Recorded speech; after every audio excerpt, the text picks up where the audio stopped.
Good day to all. Welcome to Hack Shack Studios. RT Bear here. Well, we are going to have fun today. I am settled. I got my new, let me show you.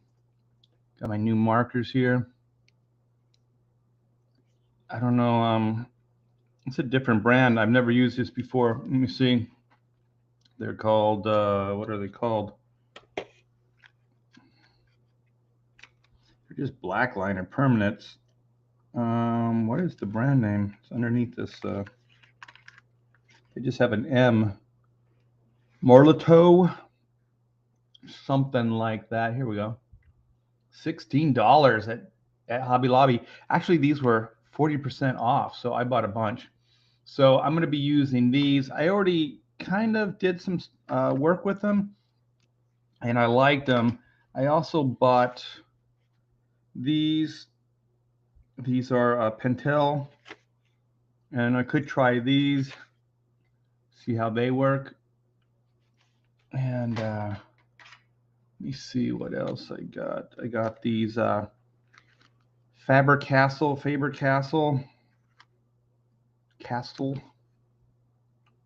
We could try those. And then I got the Copics. The Copics, whatever people call them, different things. Got to figure out where this camera is.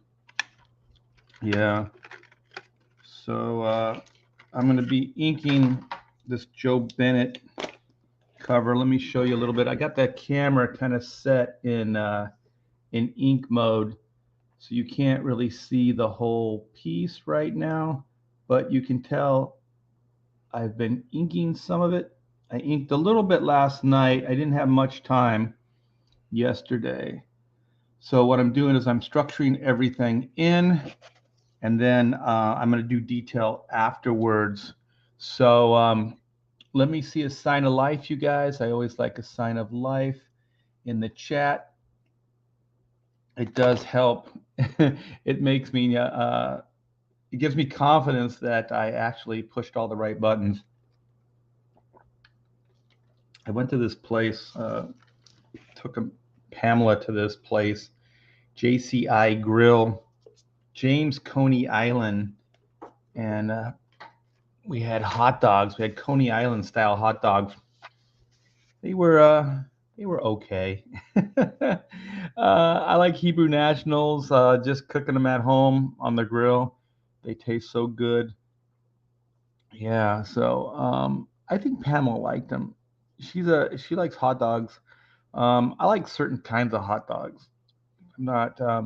I do like hot dogs, but I'm not like a just across the board hot dog fan. I like Hebrew Nationals. That's pretty much it. Oh, we got Stephen Rockwood. I wanna rock with you. Nice inking, RT Bear. I will be doing more very, very soon. Victor Thomas, what's up? We got D Geek Art. Hello, hello, hello. Steven says you are live, Art. Yes. Oh, good, good. Yes, that does help. That does help me. Let's see what we got.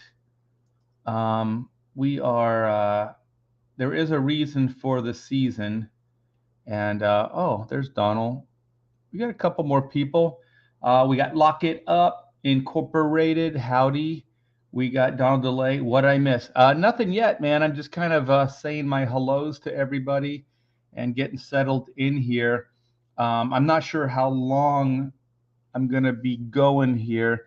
I've been trying to bop in and out of people's live streams to kind of promote black and white and this new cover we got here by the great Joe Bennett.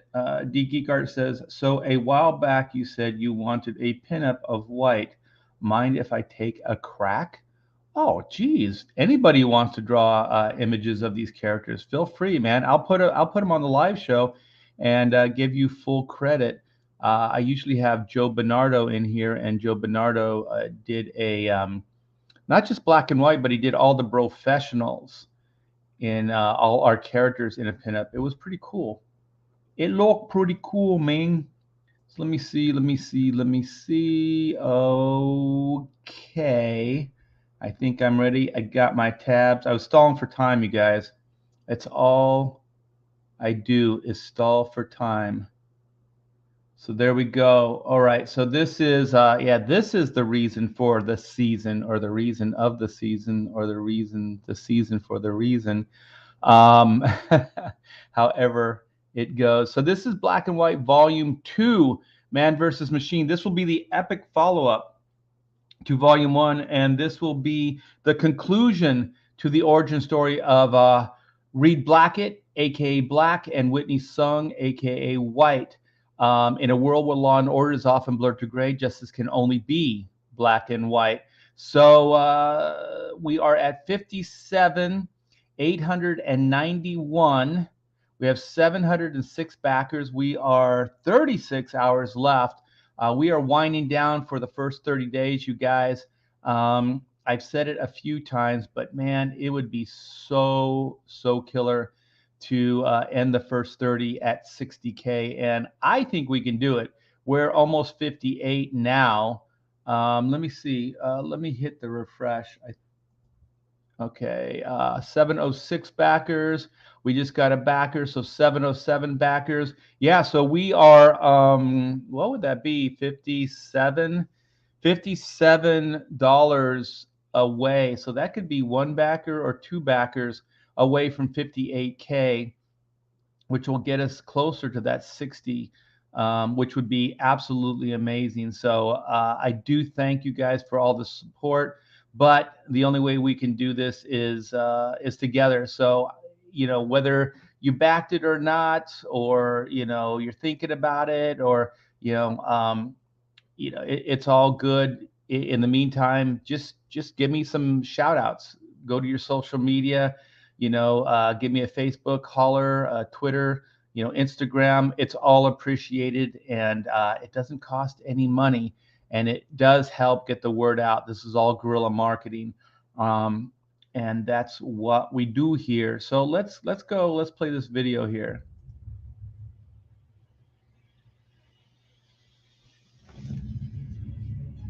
From RT there comes the exciting conclusion to the Black and White origin saga. 60 pages of pulse-pounding action.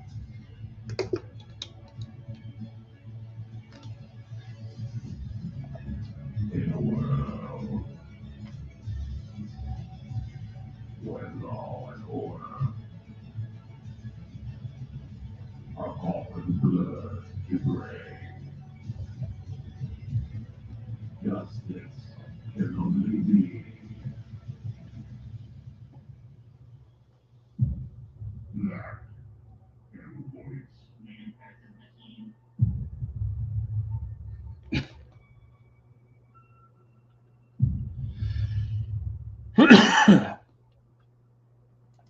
Back it today.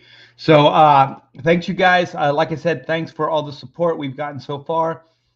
But let's keep this thing going. Let's get it as far as it can possibly go. And so yeah, this is the first cover right here. They're back, better than ever. I thought this cover came out really cool. Quite happy with it. We got a 64 page. It's a 64-page book written by myself and Joe Fulton, aka Thunderbuns. And we got Priya Parai back for colors, and we have a new letterer, Eric Weathers, on this. We have a variant cover by Kenneth Racafort. Sweet cover. We have the new cover, which is what I'm inking right now, from the incredible Joe Bennett. These are his pencils, and I just posted this. Oh man, I just dropped my pens. I posted this a while ago on the Comicsgate Green Room, and Kyle Ritter saw it and said, I need to color it. So we got Kyle Ritter on colors for this bad boy. So as soon as I can ink it up, we will get it off to Kyle for colors. We have the High Octane Adventure. This is a 22-page adventure written by Von Klaus, Monster MD fame, and Pedro Ang. So this is a one and done. This will be a complete story, completely self-contained, and Pedro has drawn it in this very cool animation style. I was very flattered with the style that he came up with and put together here. So Pedro is the man. So we have, backed by popular demand, second printing of Volume One. You guys were like, well, I wasn't around for the first printing of Volume One, so are you going to make it available? And I wanted to have some of the original issues, up for this campaign, but we sold out. We sold out of all the first printing. So this is the second printing with a new cover by me and Kyle Ritter. And so we have the Greg Capullo variants. The Virgin variant is only available in the black and white jam tier. And so then we have the original story page layouts. So these are only $40. These are the layouts that I'm doing. Basically, the first crack at storytelling, the first crack at visual storytelling, I should say. So these are pencils and inks, and they are on art paper, and they're half of a sheet, half of an 8.5 by 11 sheet of paper. Pretty. There's a lot of detail for as small as they are, as you can see. Some have a little bit less detail, some have a little bit more. Just kind of depends on how I felt at the time. So we sold out of all the commissions. This is what the commissions can look like. And then stretch goals, you guys, we have unlocked quite a bit already. So the 30K stretch goal, you guys will everybody who is backed will get the black and white trading card. And also everybody that backs will get the pre-launch trading card as well. So there's already 2 trading cards that you'll get. At 40K, you get the Boom Baby Inko sticker, which is very, very cool. And then at 50, which you've already unlocked as well, we get the upgraded paper, the upgraded cover stock, I should say, and we get the square-bound graphic novel format that you guys have unlocked. And then we have unlocked paper, upgraded paper stock here. So then we are a stone's throw away from the 60K, which will be the patch, the Phoenix World Rises patch. And if you guys have been backing Black and White or even Chrono Mechanics, you'll know the patches and the quality that the patches are made out of or constructed, and also just how cool they look. And they're iron-on patches. And then the 65K is a really big one. This is the PDF, Joe Fulton and my written, so you'll get the whole plot breakdown, and then you'll get all the layouts, all the story layouts by me. So basically you'll get all the developmental stuff, the written story and the penciled layouts, penciled and inked layouts, I should say. And then 75K, the last 3 are the big ones here. The last 3 that we have announced, we could get more if we can get past the 75K. The 75K is 4 extra pages of what's to come. So this will be an epilogue, and we will kind of wrap. Well, we will wrap up the story proper, and then we will kind of give you a glimpse of where the series is going to go after that. So it's going to be a fun epilogue. I think it will really help to buffer between this series and then the new stories that we're going to tell with Black and White. And then, of course, 80, 90, and 100. If we are lucky enough to get to that point, that's all going to depend on you guys, really. I'll keep moving. I'll keep plugging along. I'll keep getting the word out, but I could use all the help I could get. And so, yeah, I got some ideas. Don't want to announce them yet, but yeah, we can get there. We'll work towards that. And then we have the original art from the main cover. This I kept up, because this gives you an idea of what the 72-hour line variant will look like. And we are going to bring that back. So over the weekend, you guys will have access, 72 hours of access to the line art variant that we're going to bring back. We did this when we first launched the campaign a month ago, and we man, you guys really backed the hell out of it. And excuse me, but there were a lot of you that were like, well, it was only 72 hours. We still want that cover. And so, yeah, we will bring it back for another 72 hours. So you have my word on that. And so there are a few things that we've added. So we have the Inco t-shirt, and you can get that in this tier, but you can also get that as an add-on. And then we have the Joe Bennett tier, which you can also get as an add-on. And we got the original story page layouts that you can get, and you can purchase that as an or back it as an add-on as well. And then where is it? It's right here. So what we just did is we put up the original cover art by Joe Bennett and myself. So this is the cover I'm working on right now, and it took me a bit. I was like, well, do I want to sell it?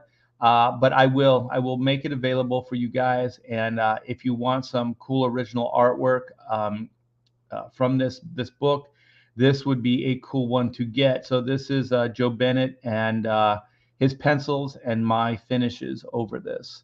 So yeah, we have that. We just added that, and this is what it looks like right here. So yeah, you guys, please help continue to get the word out. I do appreciate it. And now on to some inks. Let's get some inking done. Let's get some work done. All right. Oh, we got a bunch of new people in the chat. I think I got to do that first. We got leg kick. We got GK1. How do you do, fellow kiddies? We got Hex Allen. Nanu. That's a blast from the past. We got Mo Fantasy. It sounds like a 70s roller disco song. Hello, Art and chat. We got Indy. We named the dog Indy. Indy Wrestling Aces. Hell, Art, looking forward to backing it soon. Well, thank you so much. Yeah, we are finishing the first 30 days, but fear not.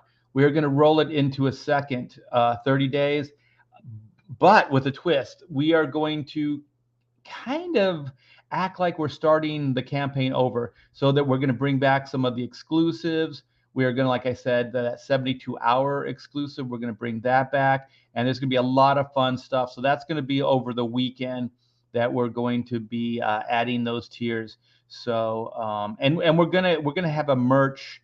I'm not sure how these things are actually going to take form yet. I have a lot of abstract ideas of what to do and things, but until Pamela and I actually just brainstorm and bring it to fruition, they're just kind of ideas at this point. But yeah, we're going to have some merch stuff. So we're going to have, we're going to bring back, we got these are very, very limited. We have the ash cans. So this is the 94 ash can. And then this was one that we did for the first campaign. And this has all the backup stories from the Extreme books. And that was also from 94. But we scanned them from the originals and put those into that ash can. And then here's those patches I was talking about. So look how cool they are. I drooped it. How is this? This goes something like this. I think it goes this way. It would be black and white. It'd go like this. And then, yeah, here is the anti-robotics MI10 task force. I like the little crown right here. Came out cool. Yeah, so we'll be reissuing those along with a bunch of the other stretch goal items in a merch tier. So I'm going to use this Copic or Copic, however you guys say it, and see how this works. I'm going to do more of the fine detail today. And if you guys watched yesterday's live stream, sadly, this paper was not behaving. So there was a lot of bleeding problems I was having. So I went out today and got a bunch of markers. I usually don't use these. Um, I've been using them more since my hand has been hurt because it's easier to hold um, this pin than it is to hold a nib or a brush. And so, yeah, I've never been a big, I just call them markers, but a lot of people now call them pins. So I've never been one of those inkers that used this type of tool. But, you got to do what you got to do sometimes based on what life throws at you. And so this was one of those situations. And if you guys watched yesterday, I think the reason I'm having the problems with the paper is the humidity here. So um, I always there's always situations and problems that come up in life, and my wife's one of those people that kind of deal like she kind of gets on things before not before they become big problems, but she kind of deals with things more as they come up. Well, how do I say this? Not that I procrastinate, but until I absolutely have to do something faced with it, I usually don't deal with it. Um, I guess I kind of deal with things last minute, and she deals with things more directly while they're happening. I do if I have no choice, but so the humidity and all that other stuff with I knew that it could be a problem, but I never really dealt with it. Um, so one of you guys mentioned a dehumidifier, so I might have to get something like that. I have a friend, Tim Townsend. If he's still my friend, I don't know with all this crazy Comicsgate hate that's going around, but he lives in Florida, so I could ask him how he gets around it. Because I know there's obviously people that do comics that live in more of a southern climate, so it can be done. So yeah, you guys can see I'm doing more of the finer detail now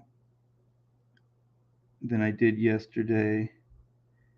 Yesterday I was really surprised I was able to do as much as I could because I was using a Hunt 102 yesterday, and for some reason I think it's because the pen throws down more ink, like the Hunt throws down more ink, and so it was just kind of bleeding.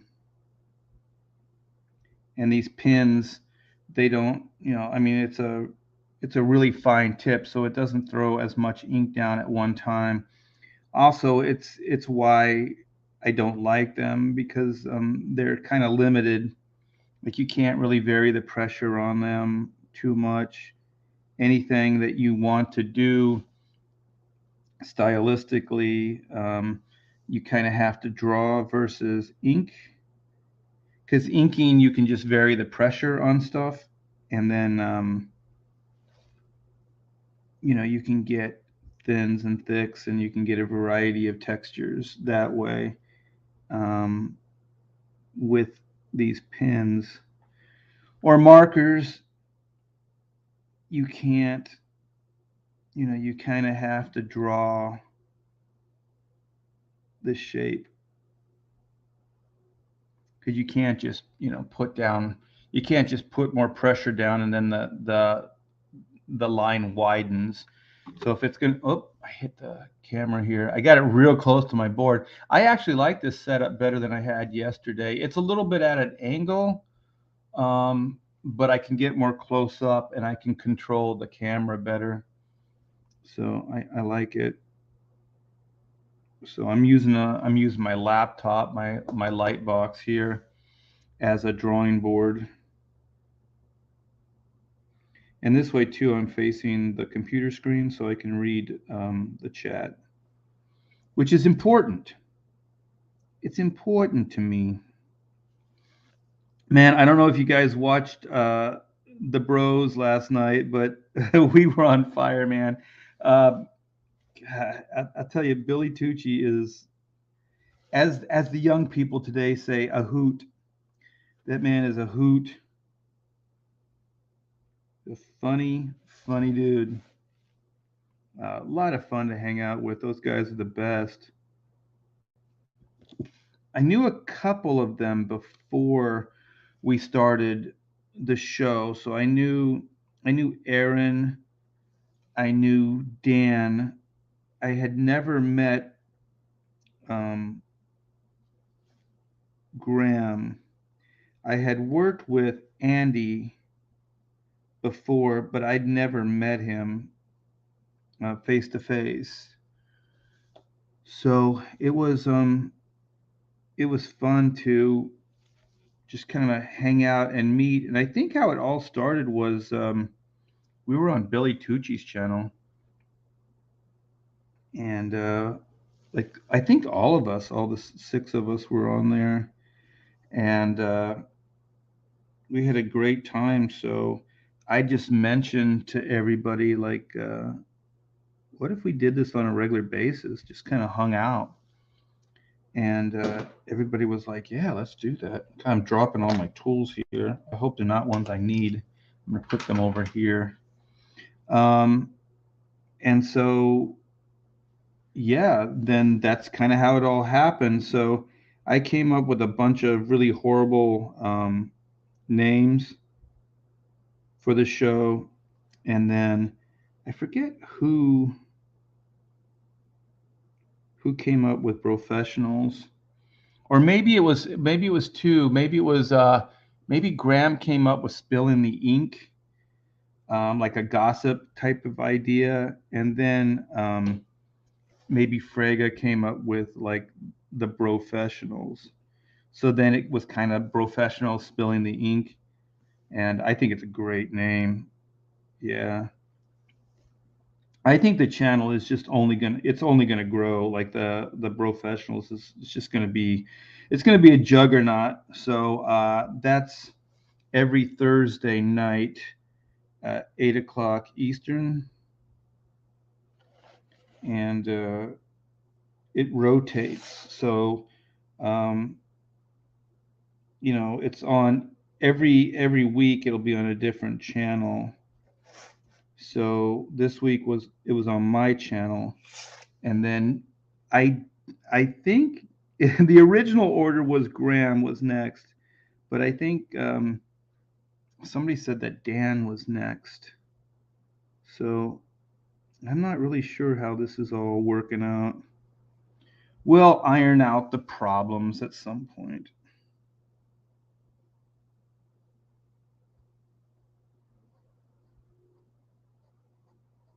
So I'm gonna do some of my own rendering here over Joe. So some of this is it's going to be a little bit of a hybrid of the two of us. So I told Joe that I wanted the pencils to be loose, like we worked together on Hawkman and Deathstroke the Terminator. So yeah, he was doing more of a like a breakdown style. It was never official in the credits. It just kind of was. And so sometimes if I'm working with somebody that's really cool and cool with me, I'll just kind of go into a finish mode and just kind of polish it up. And so that's really all I did.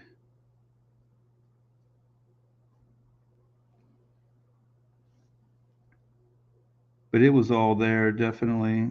Just like this cover, it's all there.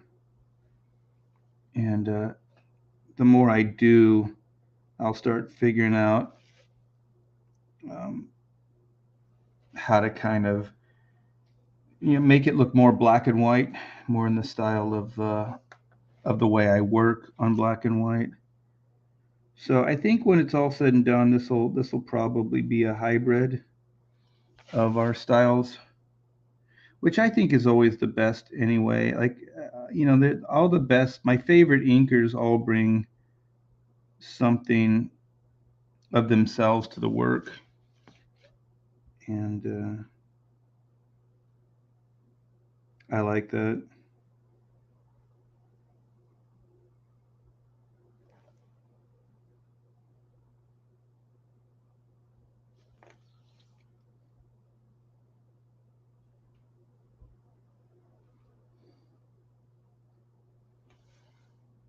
So I'll figure all this stuff out. He's got this cool like structure that I'm figuring out for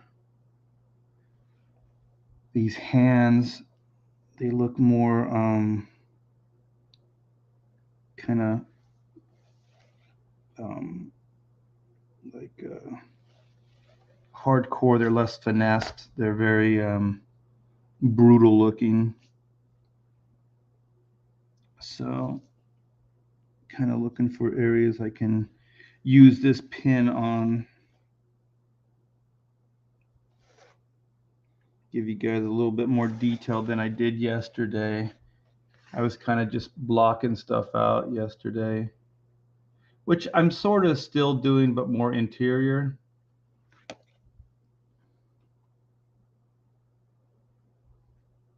And I always start um, on the left side. So it's kind of an inker thing. Start over here because the ink can dry and then you can kind of move over this way.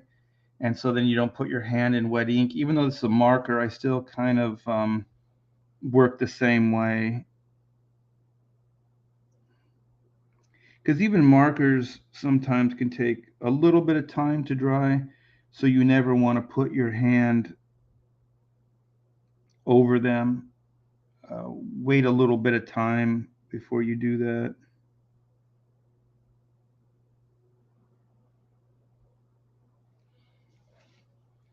Looks like there's this little tendon right there for the thumb. Excuse me. Let me see. I gotta try to figure out some of the pencils. Pretty loose.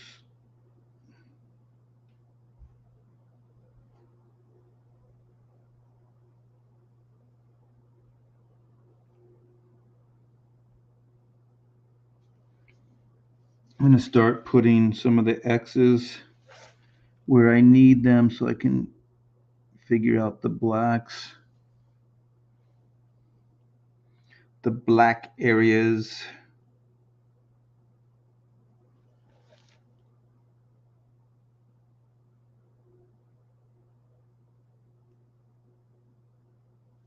At this cover, um, once we're all done with it, it's just gonna rock. It's gonna be so darn cool.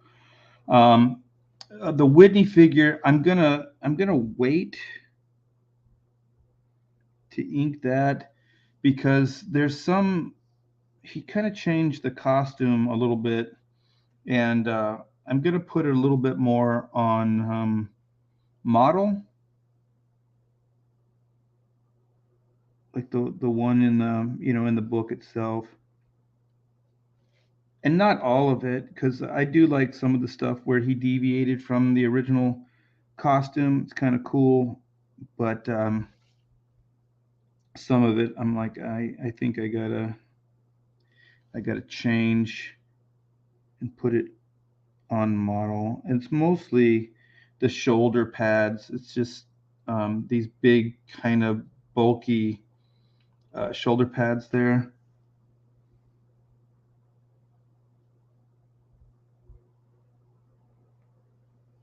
I hope he don't mind.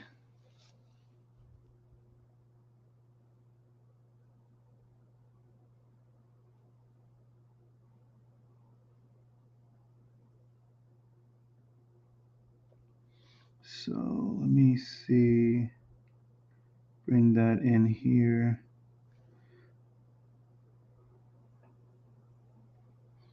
And then I can go in here.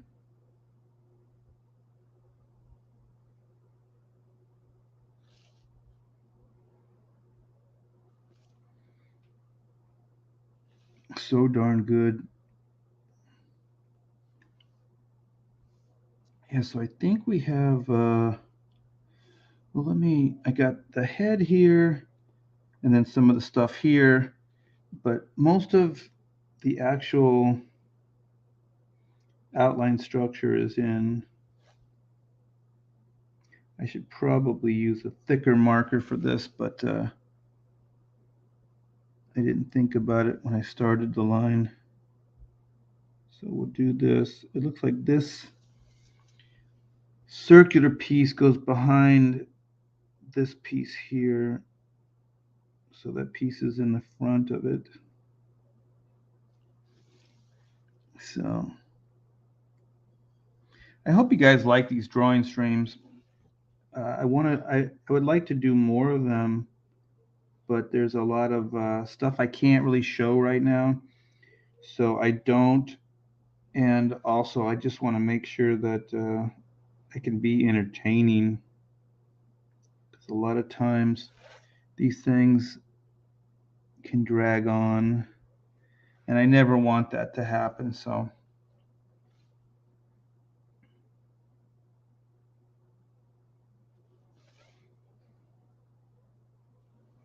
and I'm not used to talking a lot when I draw. So, it's interesting. It's an interesting dynamic.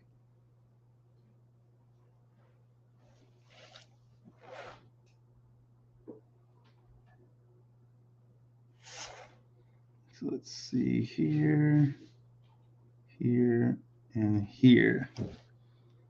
And then bring this line in. There we go. Some of it's a little like detective work, trying to figure out the structure of stuff. So you can make sure when you ink it, it feels tangible. It feels real. You have to, I think the more you understand what you're inking, the better the piece will look.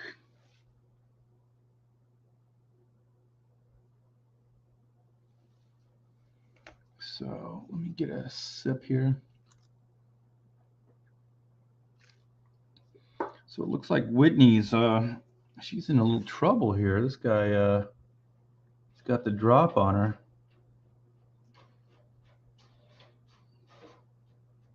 So it's starting to come together. You can see.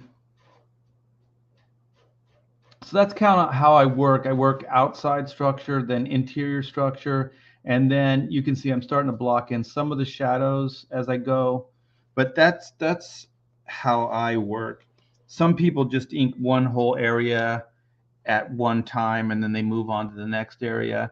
I don't really ink like that. I think for me it works better for the whole structure of the piece that I kind of put all the line weights down first of all the figures, and then I come in and do the secondaries and then the detail.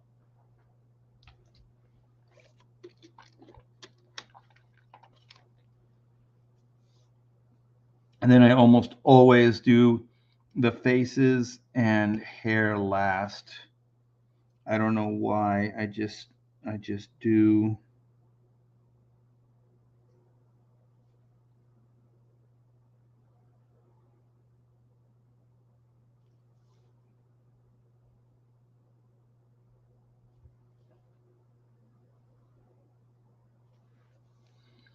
So let's throw down some ink on her hand.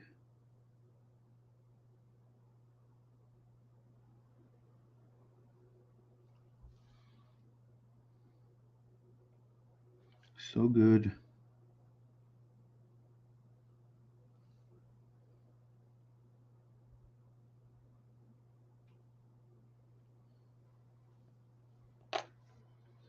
Get her thumb in here.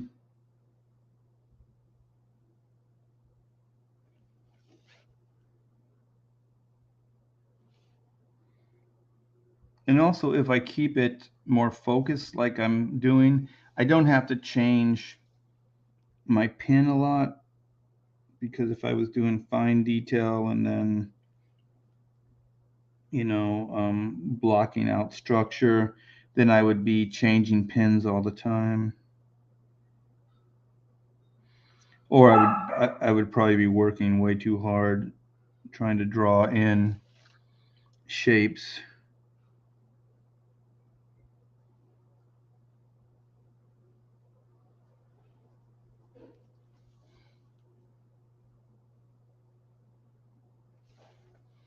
So this is going to be interesting. That's why I don't want to do more of her hand there, because I'm going to need a finer marker.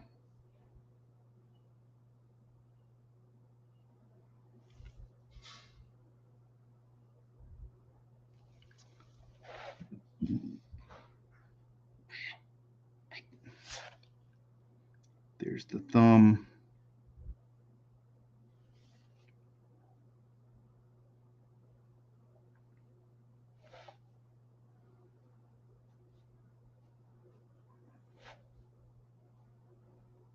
Can you guys see where I'm working? No, you can't.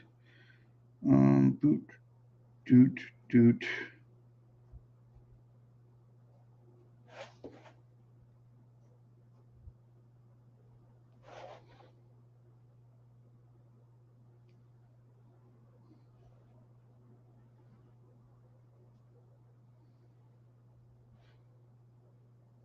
So yeah, you structure some more of these fingers. And I flip the page around a lot to try to make sure that my hand is in a way that I can make the line. So never be afraid to spin the page. A lot of inkers do. I noticed that some people are able to just kind of draw it just straight on across. I've never been able to do that. I find it better to move the paper into the position, versus just try to move my hand into the position.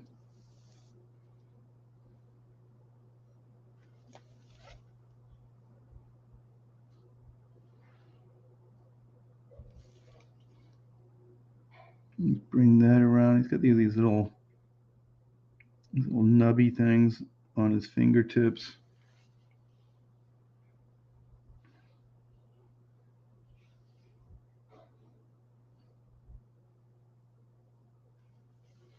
Connect this. Bring this down.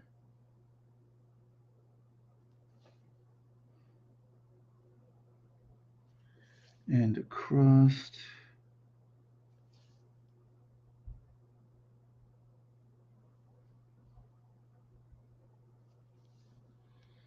Get those little nubbies.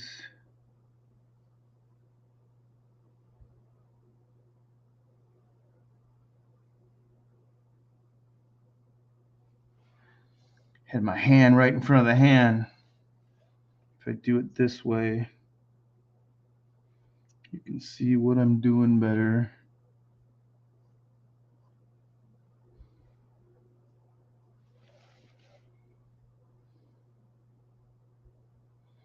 So yeah, I'll go once I finish up structuring this hand. So if you guys have any questions or anything, just feel free.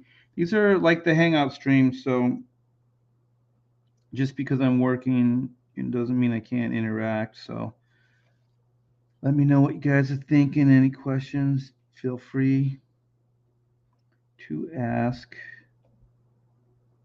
Yeah, I want to get this done as quickly as possible, but at the same time, yeah, I look forward to just hanging out with you guys. So this is it's kind of work, but it's also like me taking a break.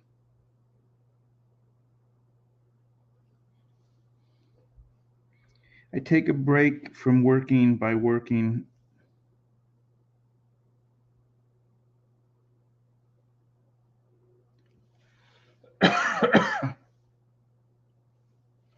All right.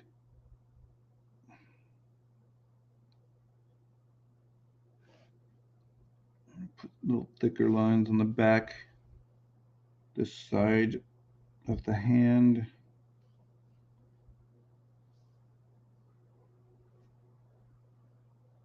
Yeah, that. Wow, I like the way that came out. I think I'm finding my rhythm. My rhythm. Okay.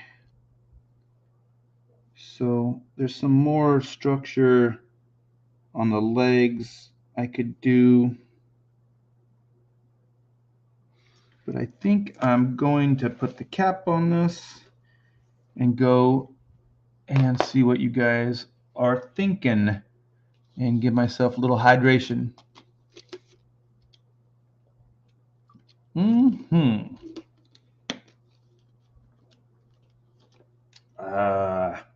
Sometimes water is so good. I don't know why. I don't know why. Ooh. Ooh. Maybe, perhaps, we need to update the black and white site. Let's see what we got. I just got notice that we got, oh shit. Hey Pamela, have you seen this? Oh my gosh. Yeah, I'm gonna leave the chat where it's at. I'm just gonna cut right to this. Holy smokes. Wow. Wow, wow, wow. Hopefully I click on the right one. Yes. Okay. We started the stream, I think, two backers lower than this. So at, was it 7:05? That's how many backers we had. So we got two backers when I started. And so I was like, hey, we're a stone's throw away from 58K. All right. You guys looking at that 57? You looking at that 57 there? Look at this. 60K, $60,428,000 in under 30 days. So my gosh, it's a dream come true. We hit that 60. We hit that 60K. You guys are the best. Did you hear that? That was my wife from downstairs. Pamela said, "Thank you, everyone." Oh my gosh, this is so damn cool. I thought this was gonna. I'm not even gonna say it. You when you do these things, you have all kinds of different, like, one minute you think, yeah, this is doable, and the next minute you're like, I don't know. We're a mile away from this, or miles away from this, and then boom, you guys just hit this thing, you back it, you support it, and then you make me very, very happy, and hopefully you guys too, because at 60K, you guys get something. Let's see what you get. All right. Well, at 60K, you just grabbed yourself a Phoenix World Rises patch, which is killer, which is it's going to be bigger than the ones I showed you earlier, and I'll show you guys again when I go back to the camera what these patches can potentially look like. The new one, this Phoenix World Rises, will be more the size of the Chrono patch that we did. It will be bigger. So it's going to be good size. Holy crap, you guys. 60K. Oh my gosh. This is monumental. This is big. This is huge. I am very, very, very happy right now. Wow, that is killer. And so, man, now this 65K stretch goal looks great. This is the PDF, you guys. This is huge. This is all of Joe Fulton and myself. This is our writing. This is the plot. So you're going to get 64 pages of plot, written plot breakdown, and then you're going to get 64 pages of my art, the story breakdown that I've been selling. So those layouts that I'm selling, you guys will get all 64 of those in the form of a PDF, though, not an original, but a PDF.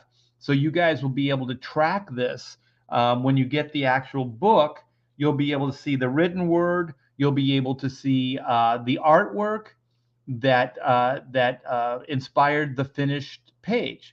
And then, of course, you'll have the book, so you'll get to see the finished page with the color and everything on it. So, wow. And that's, oh my God, that's under 5K now, because we're almost, so what would that be? That's like 4,500 and something. So yeah, it's under 5,000 now to get to that PDF. Now I'm going to call the arms. I'm going to motivate you guys to get to that 65K now. We still have, let me see how many hours we have. We have 34 hours to generate, what did I say, 4,500 and something or other. I'm not really good at math on the fly. So yeah, we might be able to do that. Let's do it. Let's do it. Get the word out. Black and White Volume 2, Man versus Machine. This is the epic conclusion to the origin saga of Reed Blackett, a.k.a. Black, and Whitney Sung, a.k.a. White. And here is the cover for Man versus Machine. I dig this. We got Brooks Gray on the cover with this EMP rocket launcher, or his gun. And then we have Uncle Yi. He's kind of striking out, man. He's going to lend his hand to battling these monster robots. And so then we have Jake Chang, aka JC, up in the top there, and then we have one of his mechs, and then we have his goons. We have his goons off to the side, and yeah, oh my gosh, you guys, this is so cool. This is so damn cool. 64 pages, yeah. So this is the Kenneth Rocafort variant. This is the Joe Bennett that I'm working on. This is the variant with my inks, and Kyle Ritter will throw some colors over this. And then we have the High Octane Adventure, and we have the second printing of issue 1. So there's a lot of cool stuff here to choose from. We have the variants, the Greg Capullo variants, which is only available, the Virgin variant is only available in the Jam. And then we have the layout pages. So all of these you can get as add-ons, with the exception of the Capullo covers, because we have to keep track of them, because we don't have a lot of those. So also keep in mind, any of the tiers that have more than 3 books, or 3 books or more, I should say, all come with a trading card. So there'll be a special trading card in there, and with the Jam, you'll get a mini print as well. So very, very cool. And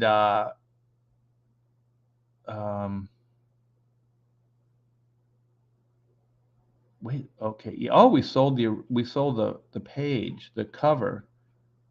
Let me see. Yeah, we sold the Joe Bennett cover. That's what threw us over the top there. Sweet. Thank you so much. Yeah, that's gonna look good in somebody's collection, art collection for sure. So yeah, so the Joe Bennett you can get as an add-on. The original layout page you can get as an add-on, and we have the Inko tees. So don't let the 3 here Oh, Inco isn't popular. Oh, Inco's popular in the add-ons. I assure you, these Inco shirts are selling. So that makes me feel good too, because this is Elizabeth. This is D Geek Art. She's always hanging out in the live stream, and she's a really good talent. She's a good friend, and she put this Inco logo and everything together for us. So thank you so much, Elizabeth. You have a package coming your way too. I think Pamela sent it out the other day. We went to the post office today, but I think yours went out the other day. So sweet. Here's those patches I was telling you guys about. So this is the black and white yin yang gun sight patch, and like I said, like the new ones are bigger. Like the Chrono patch is a lot bigger. So the new patches going forward are going to be bigger than these. We just didn't know what we were really doing. We thought that these were well, they are a good size, but once we did the Chrono one, then we realized that we should do bigger. Also, on this one right here, on the MI10 Anti-Robotics Division, we had to kind of simplify the design a little bit to make it in this format, this size. So moving forward, I can do more detail in the bigger patches. So I have some ideas for the Phoenix World Alliance patch, but haven't put anything down yet. So Indie Wrestling says, Hell Art, looking forward to backing soon. Oh, I already got that one. Let me see. Anyone know when the next professionals is? Well, we had one last night on my channel, and we do the show every Thursday night at 8 Eastern Standard Time. So, like I said, I think it's Graham, but I believe everybody was saying it was Dan Fregas. So who knows? J Dog said, saw Chuck Dixon on Eric July's show today. Said he hired Joe Bennett the same day he was canceled. That's pretty much how this cover happened as well. So I reached out to Joe. Um, we started talking, and he said he would do a cover for the campaign. So it was very, very cool.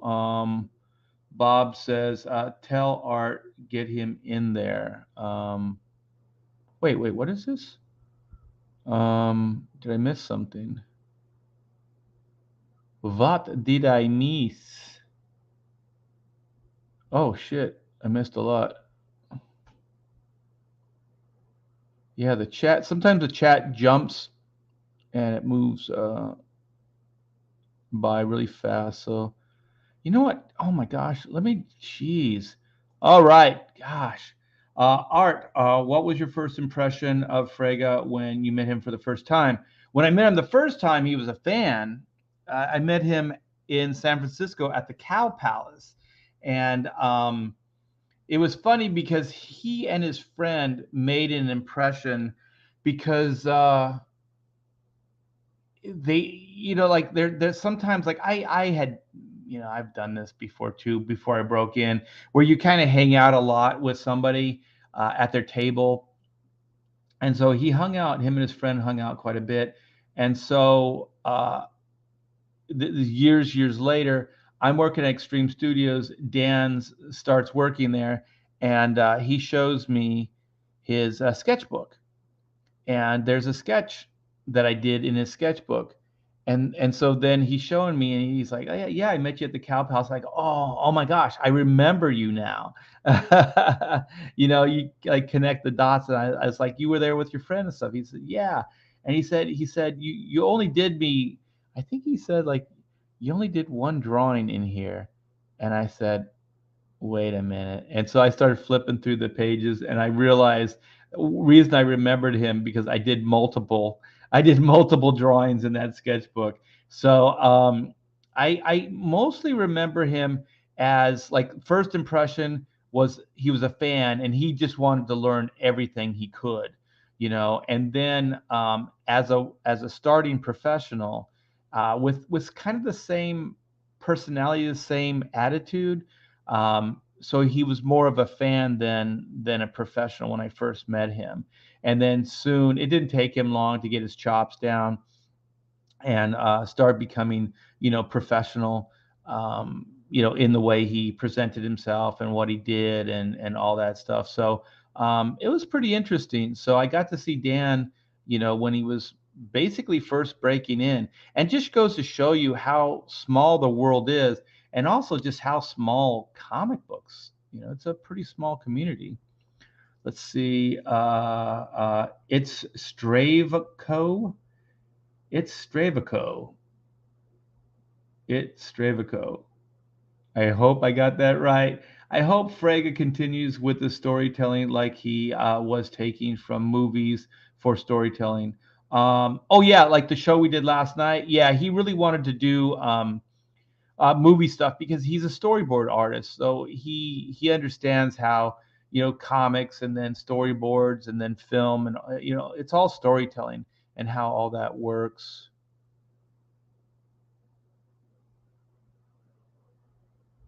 Um, I'm not sure what's going on here. We went from Joe Bennett to Bitcoin. I've never worked with Ethan. He's done some, like, we've worked on the same books, but not together. And when I was working on X-Men. He did a lot of the covers. And when I did a run was with Jeff Johns on the Flash, and he did covers for that, mostly as a cover artist. Sheldon says Adam Hughes mentioned Human Days drawing while living in Georgia. Was he talking that it was hard, like the paper was bleeding?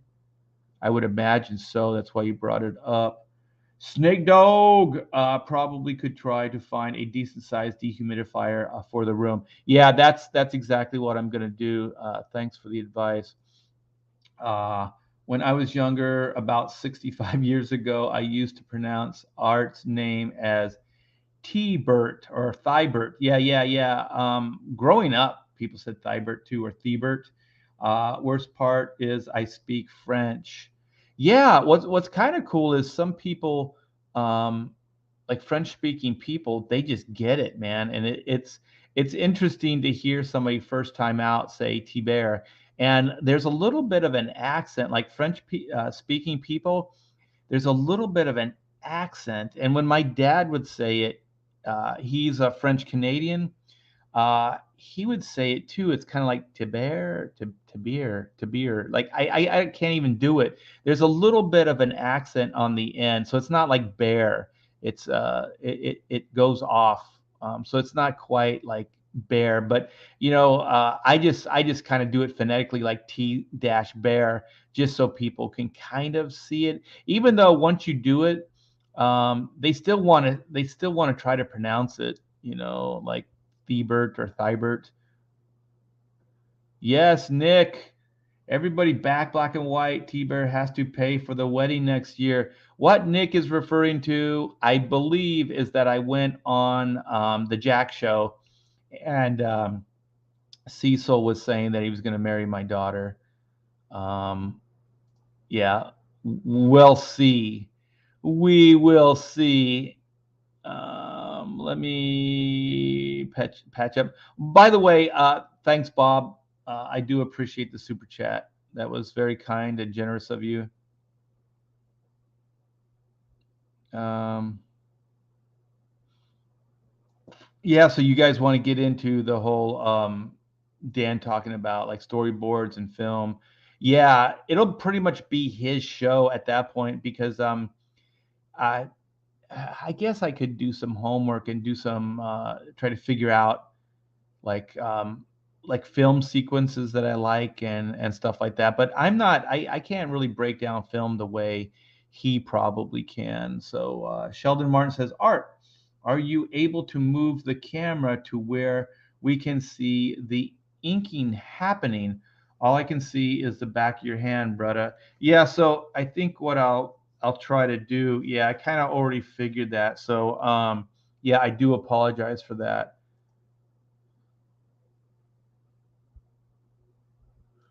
Oh, cool. I love drawing streams. It's relaxing, and of course, seeing things come together is magical. Yeah. Oh, Philip has Lost Pages 2. He launched that sucker. So go check out Zaid Comics. Lost Pages 2. Looks great. Looks great, my friend. Continued success. Shout out to the Woodlands. Yeah, yeah. I got to drive around today. We went to get those markers and we went to the post office, my wife and I, and then we had some food. So I always like it when we get to drive around here. It's so beautiful, man. I can't say it enough. Be one with the paper. Yes, be one with the paper. Virtual currency. What is going on here? Um, let's see. Let's see if Wackass can get us back on track. Looks great. If we got a power pack, we have to get this separate, right? What are we talking about here? Looks great. If we get the power pack, we have to get this. Oh yeah, yeah, yeah. The jam. Yeah, yeah. You can get that as an add-on though. So if you do the black and white jam, yeah, you can get this book as an add-on. That's why we do the add-ons. So you can kind of customize a little bit that way. It is kind of blasphemy. I cannot deny it. Yes. Okay, so GK1 says, Zaid, ready for Lost Pages 2? Hope you're not mad about the Geico caveman thing. I don't know what that's all about. I don't know what that's all. Oh, Bob has posted the Lost Pages. Thank you, Bob. Yeah. So go check out Lost Pages 2. American Boogaloo. Hell the Bear. The Devil Flyer. Rex Christian Momentum. And of course, here's a badass link to click on. You know what? I just got what? No brushwork? There might be some brushwork in this, so stay tuned. Kevin says coming along nicely. Thank you, thank you, thank you, Kevin. You are the best. Yeah, 60K, brother. So I'm catching up. I'm kindly bam. Oh, there's Aaron. Go Art Go. Yeah, Aaron, we just hit 60K. So I'm I got you. I got to chase you. I got to chase your success. Yeah. So Aaron is closing in on 100K for Wraith of God. So that's pretty cool. He is a wraith, and he's working for the Almighty. Let me see. I don't know. I don't know who bought the Bennett cover, but I'm jealous. I'm jealous. Hey, Bob digs the Aaron Lepresti. Who doesn't dig Aaron Lepresti? Look at this. Bob is on it, man. Bob, you are the freaking best. You are the best. Hey, by the way, Bob, do this. Make sure you do it because I have so many things that I have to remember. Send me your address. I want to send you out a care package from the T Bear Vault for all you do. This care package is for you. So just my little way of thanking you. And it's one of those things, man. It just kind of keeps slipping. I have a ton of Post-its all over my studio here to try to remind me of things I need to do. Uh, yeah, I gotta do because I can't give wrenches from StreamYard. I can only do it through YouTube. So I should probably invite all the guys I want to wrench, and then do a YouTube live stream. Then I can wrench you guys. I used to just go straight through YouTube, but I have more options with StreamYard, so I like StreamYard better. Thank you so much, Timothy Fitzgerald. $2 super chat. I do appreciate it. Why March? You didn't have to. You didn't have to super chat me that. Why March 2023? Most campaigns are a year or less. Well, because most campaigns do not fulfill in a year or less. So that's why I did it. So I wanted to try to be a little bit more realistic. Not that I can't do it sooner than March 2023. Most likely I can, but there's a lot of variables and there's a lot of things that are out of our control. And so far, excuse me, the three campaigns that I've done, there's been problems, and most of them are all out of my control. They're vendors, they're other people working on the book, um, printers, all kinds of things that are just out of my control.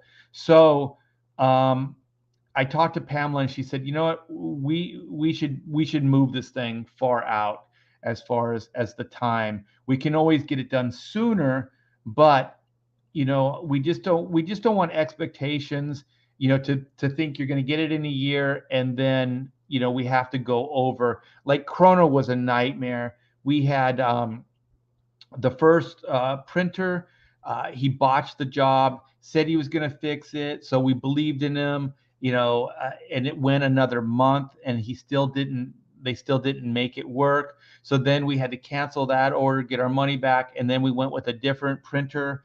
And then we had a few problems with that. So every delay with the printer is usually about a week. So every time there's a problem, it takes about a week to resolve. So if you have two or three issues, that's a third of the month. So that all adds up. So I don't mean to just throw printing under the bus, but sometimes it takes a little bit longer to do the artwork, things like that. So I just wanted to be more realistic, and to be honest, um, and rightly so, it was mostly Pamela. Pamela said, we want to make sure that we can fulfill this, on time, and you know just make sure that we have a little bit of built-in wiggle room on the deadline. So I know this has been a little bit of a not an issue, but you guys have mentioned it a little bit, throughout the campaign, and I just have to say that it's mostly to be more realistic with the deadlines. Like I said, because there's a lot of variables that are out of our control, vendors and printers and things like that. So I hope you're still in it. I hope that's not a distraction or a deterrent for backing it. And like I said, I am going to work my ass off to try to get not only on that date, but actually sooner, so we can get this book into your hands. And then moving forward from here, I'm going to only do one and dones. So no more, issue one, issue two kind of things. So black and whites are going to be, probably 100-page like extravaganzas. So one and done's, and then the Chrono stuff. I think I could do Chrono Adventures in 48 to 56 pages, somewhere in there, because they're a little bit less. They're easier to do, actually, just as far as explaining details and the world and all that other stuff. So moving forward, most likely the black and whites will be 100+ pages, and then the Chrono books will be anywhere between 48 and maybe, I don't know, 52, 56 pages, however it paginates. So thanks again for the super chat. And like I said, I mean, I want to be completely transparent with you guys, and I want to be a little bit more realistic with what we can do and what we can't do. Let's see. Oh, well, thank you. I backed it opening night. I don't think I even looked at the date until I looked at the Bennett cover. Yeah. So like I said, I hope that's still okay. I hope you're still in it, and the goal is really to get it done sooner. Obviously. Yeah, EVS said inking your own work was a great way to pull down two paychecks. and it also takes twice the amount of work. So yeah, you get paid more, but you do more work. Um, so it takes longer. Let me see. Am I caught up? Homework sucks. Let's see. Alan Sparks. Howdy, Art and chat. Looking good. Slow and steady. Gets the details just right. Indeedy do.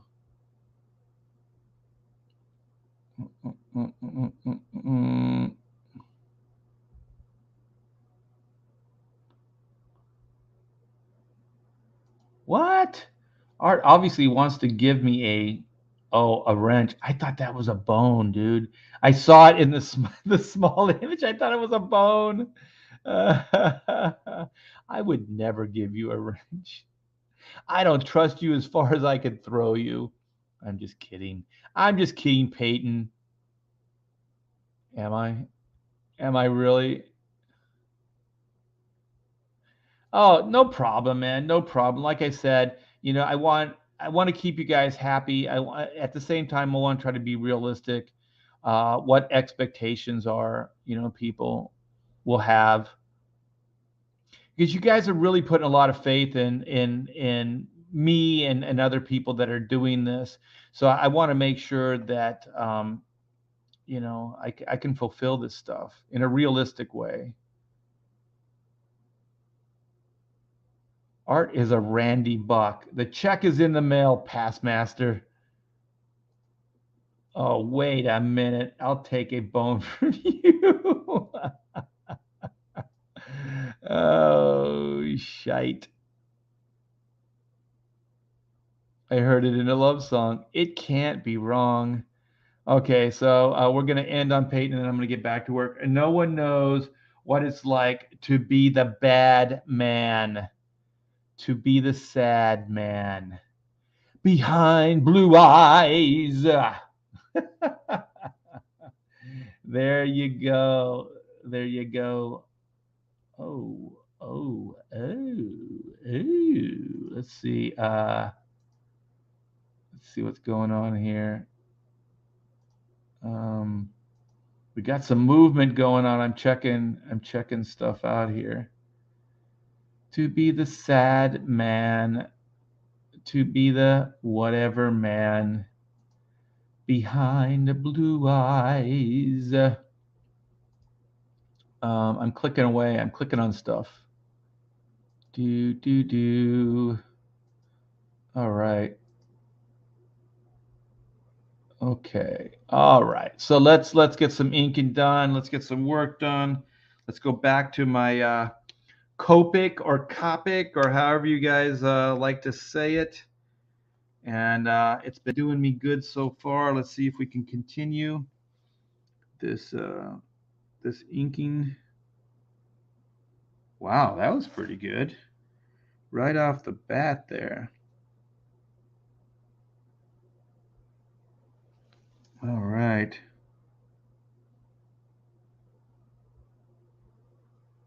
So wait a minute. How would I do this? I'd put the camera on this side, I guess. So if I do it this way, yeah, you can't. Oh my gosh. How could I do this? I'm not sure how I can do this where you can see it. Let me see if I can move my hand out of the way.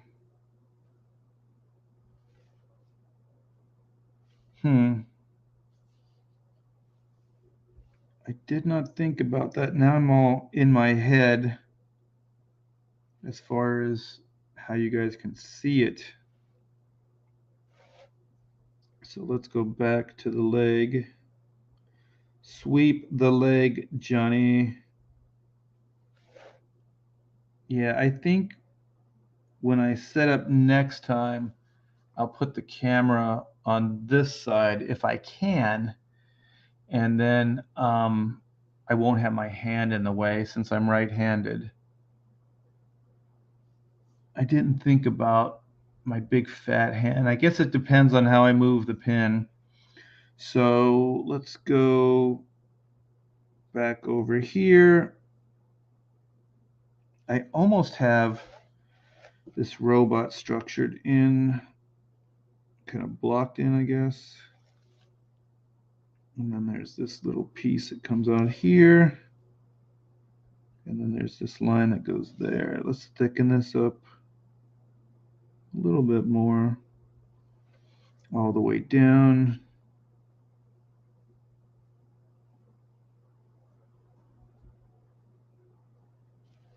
Okay, so we got the feet. We got some of the interior structure. Let's get some eyes in here.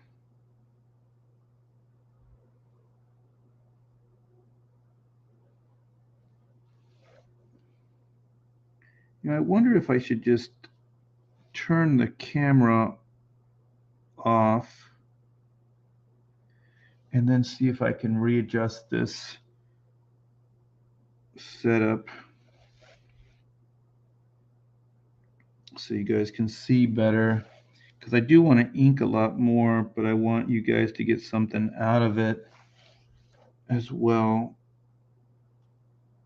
I want to thicken up this eyepiece.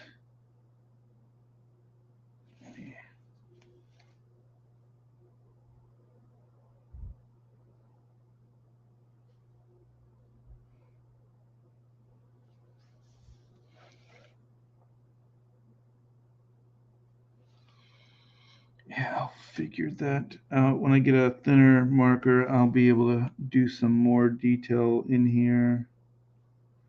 So we pretty much got the robot blocked out. Let's or blocked in.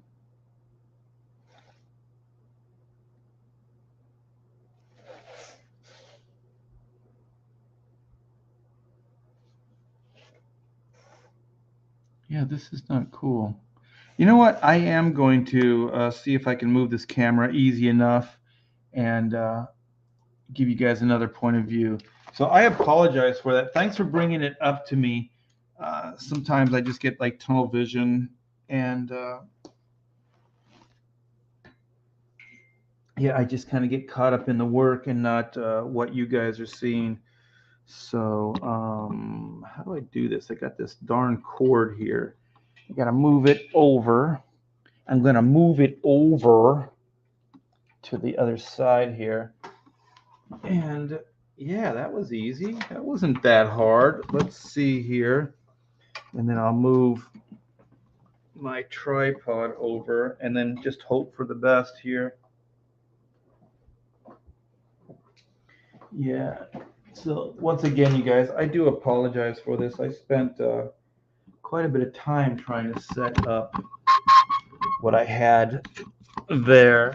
And let's see if we can do it again and do it quickly. I'm going to have to adjust it with it on, though. So we'll see how that works out. I need to move this thing back a little bit. Okay, I think that's better. Okay, I think this will work, actually. Thanks for bringing it up to me. Let's go. So let's see here. So I will scooch in, and then my hand is over here. So let's see if we can bring this over a little bit more. Yeah, let's see. Okay. So yeah, okay. Let's do this. That wasn't too hard.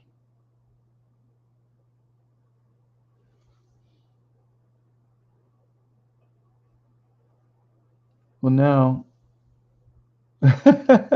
now I'm off. Let me see here. So my comfort zone is over here. So then I maybe need to move this over. Let me see here. Maybe I can move this whole thing over, and then I think I need to move this in, and then let's see if I can. Yeah. Okay. I'll try to be more aware of what you guys are seeing here. Okay, so I got a bunch of pistons and stuff here.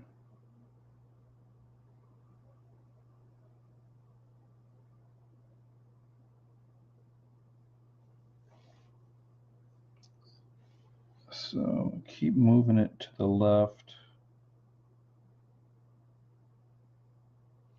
So you guys can see it. Yeah, this is really weird when you're drawing for the camera. So you kind of got to get into these weird positions. Okay. Here's one of those pistons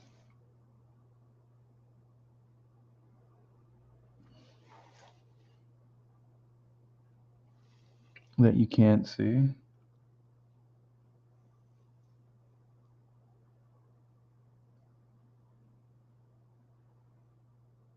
You know what I'm going to do? Okay, because I'm more naturally over here. I'm going to see if I can bring this over a little bit. But now, let me see. Okay, so the board is this way.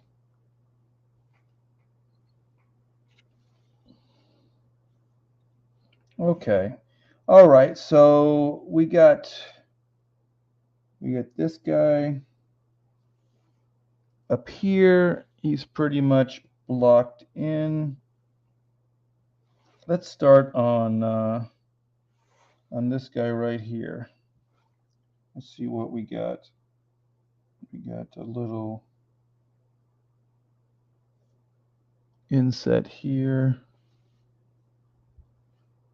We got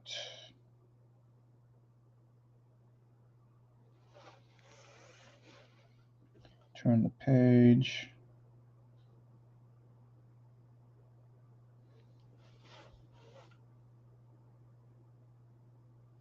All right. This will take me a while to kind of find my flow here because this is a different angle than I usually ink at.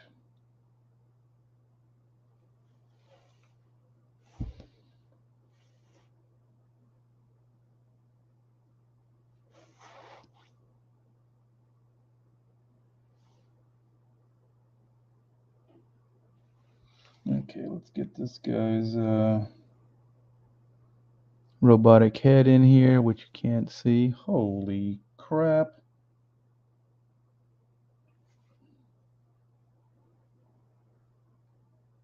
Yeah, you guys can see better if I can get it over for the camera.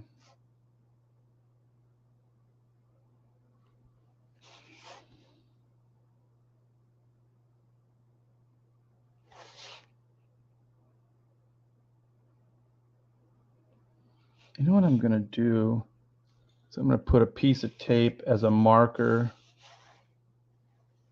So I don't go past it. Because if I go past it, then you guys can't see it. So it'll remind me not to go any further than that. Which should be moved in a little bit more. Okay. Let's do this.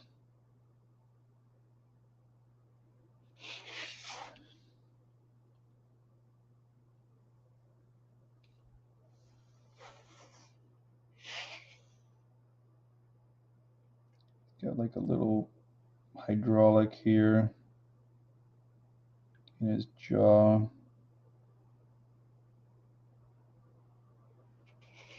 There's a lot of detail in the foreground stuff here.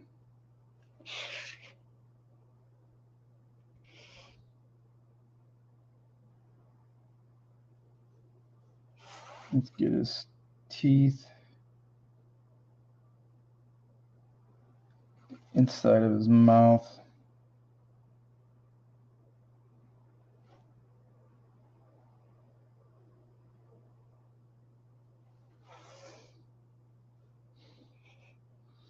Joe, you magnificent. Bastard. Look at how amazing this stuff looks.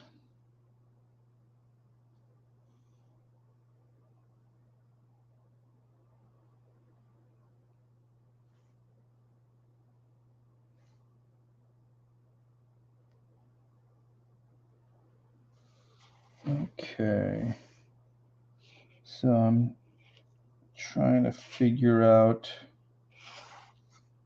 how to get my hand in here with the camera in the position it's in. Another like kind of hydraulic. Looks like it attaches to his ear area there.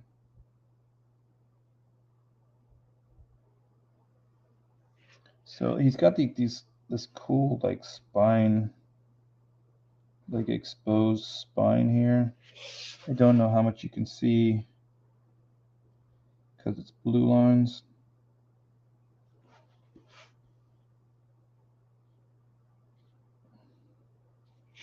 Oh, that thing looks cool.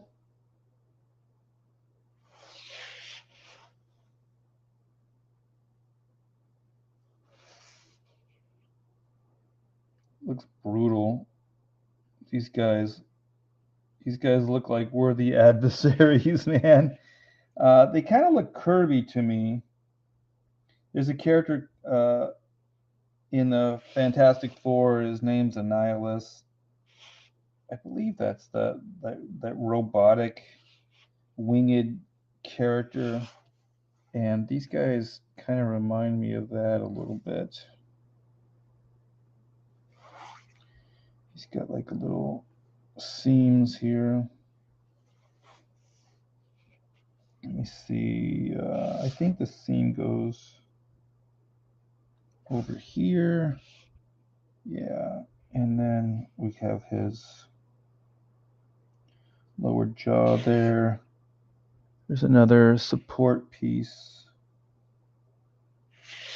And then a shadow here.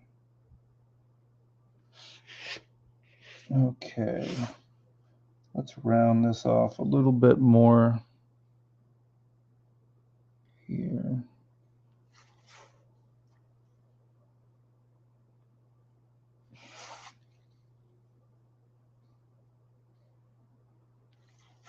Okay. Gonna have to get in here a little closer. I can't see it. All right, so then got this guy. Oh, I gotta block in. I think these are his eyes.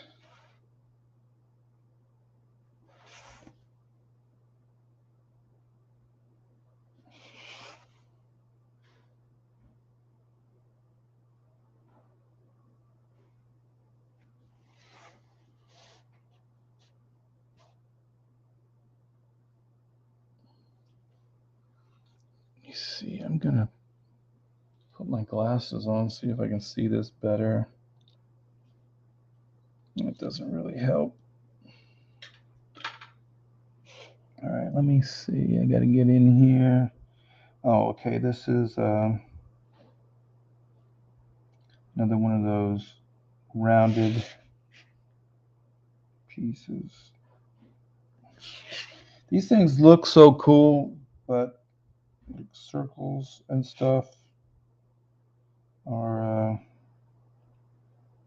hard to ink.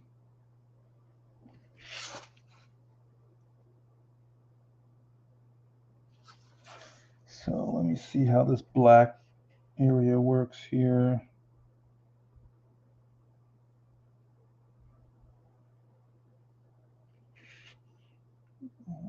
Okay.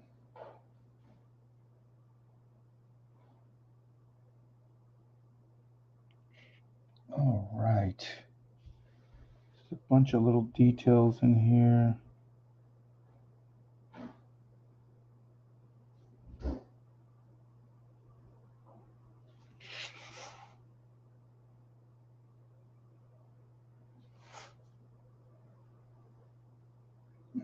Okay.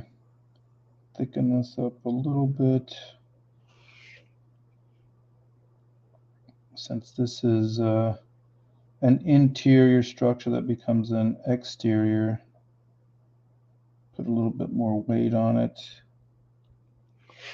Okay. All right. Let's do this line here. So you can see it's starting to take shape there. Where's the camera? There it is. So while we're here, let's show this guy off.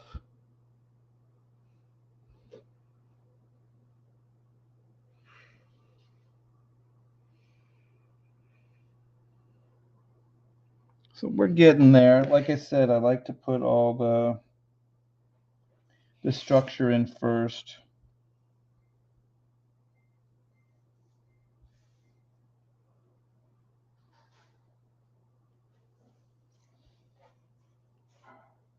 Let's get his mouth in here. He's got like these little annihilus teeth.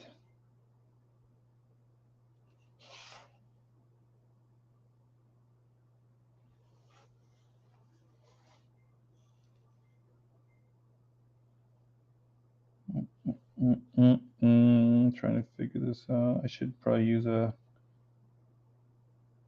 smaller pin, but I drew it quick and didn't put a lot of pressure on it. So I got the line weight I wanted. All right.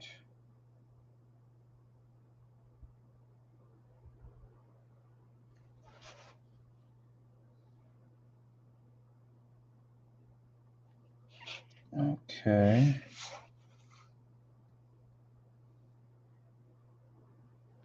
Yeah, the bots really make up the bulk of this drawing. Yeah, I mean, once I get these guys in, you know, the rest is going to be or seem easy.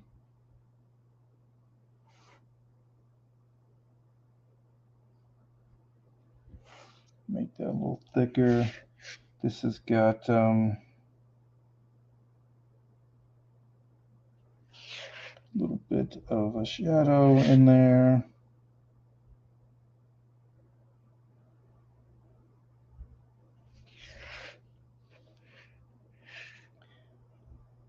Kind of playing with the style at this point, and mostly the style will be in the rendering. I mean, other than the style that Joe has already put down, but kind of like some of the rendering here. Where is it? Like on his neck here and stuff. This is going to be more like in the black and white style. So there's going to be some like deviations from what he's done, and it's mostly just in the form of you know, where the black shapes are, and then I'm going to put like some beat up kind of stuff in there, like little details. It'll definitely look like it belongs in the black and white universe.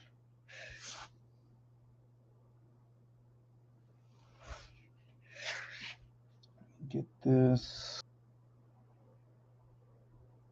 Okay, I got this structured. Let's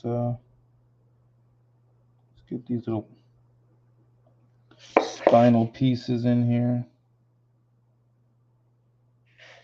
And then this is a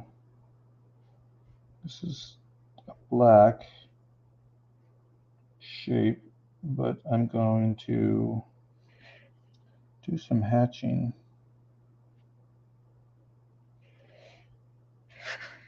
We'll bring this sucker together.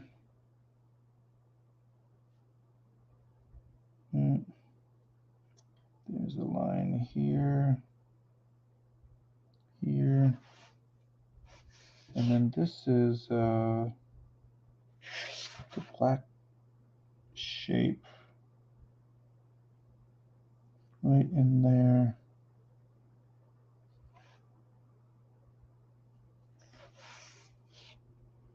There's a lot of stuff going on here. It's pretty cool.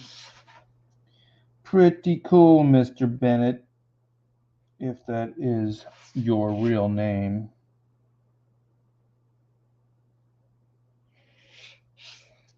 Let's figure this out. What the heck is going on here? Okay. That, and then that, and then that. So this looks like it's a black shape in here.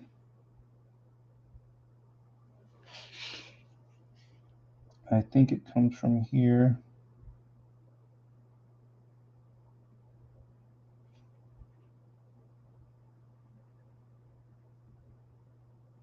I feel this just because it's getting a little confusing. Okay. All right. You know what? Oh, I see. This is a black shape here.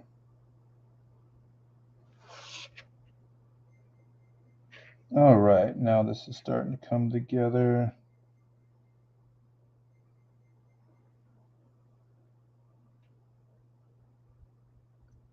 Sorry, guys. I'm trying to piece this together. All right. So there we go. So we got a little neck action there. Figuring stuff out. Figuring. Okay, so this is a black. That's a black. And this is a black. So it starts going into a shadow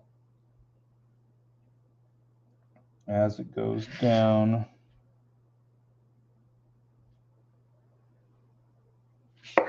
Okay. The big old piston neck. That dude's got a piston neck. I love comics. I love robots. So cool. Okay.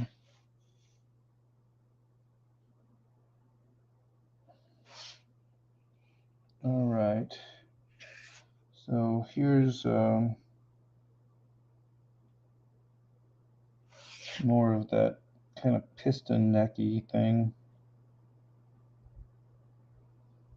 This is on the foreground, but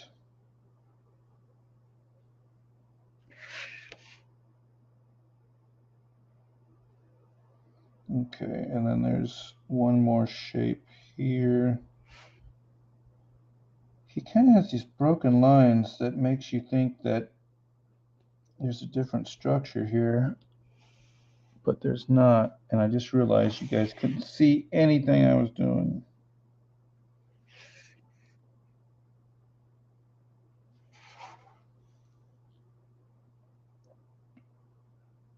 So these are like these blocked in shapes.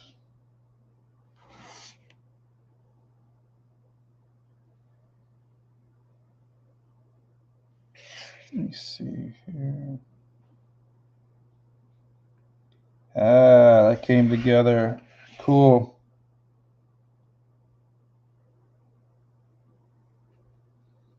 Thicken up some of these lines since it's more of a foreground figure here. That's a black area. All right. And then this is a partial black. Okay, there's more detail than that, but that's good enough for now. And then he's got this shape. Yeah, I'm getting too far over. Should I start working over here so you guys can see? Perhaps.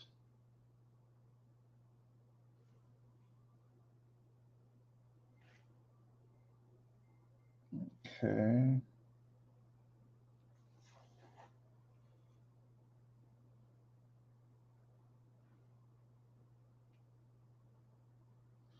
Yeah, Joe Bennett stuff doesn't really come together until you start filling in all the black areas, because he really puts in a lot of darks.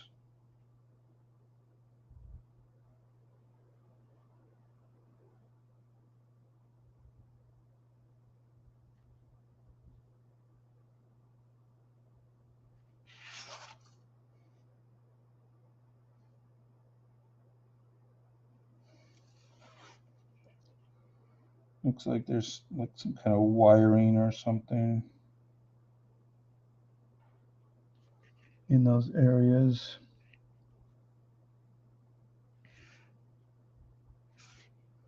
Nope, it goes this way and goes this way.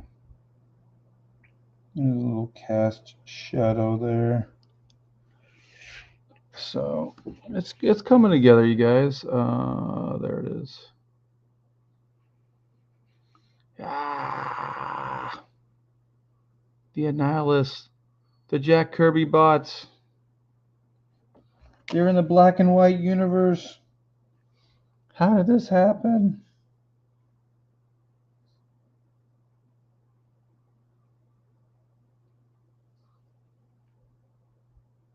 It's called Joe Bennett.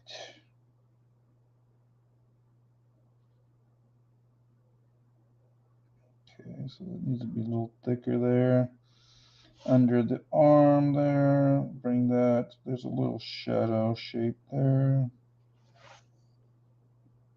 Shadow shape.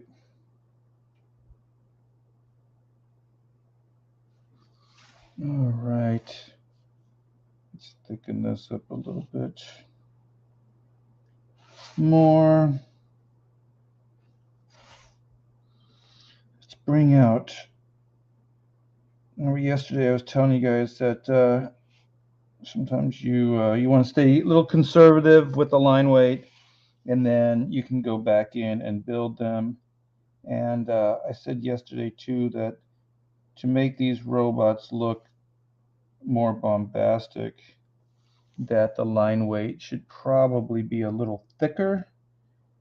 And it is starting to work. You can see it. And I'm going back and making some of it thicker. Okay, then there's, I guess it's some kind of uplighting here. And I guess I could work out this elbow a little bit better. Is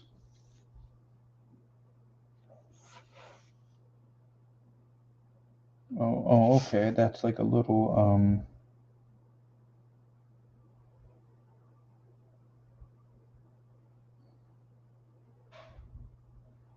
shape like that, and then it goes into that black,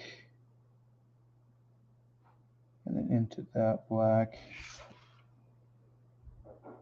and then this here.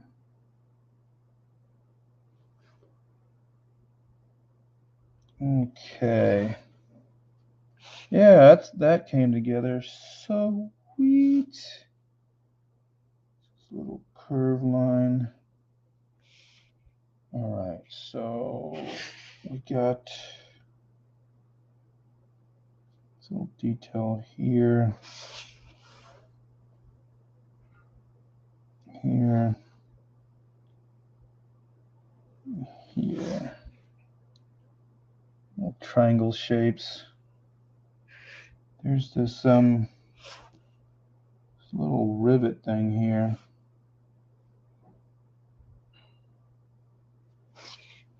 Okay. Structure down, black here.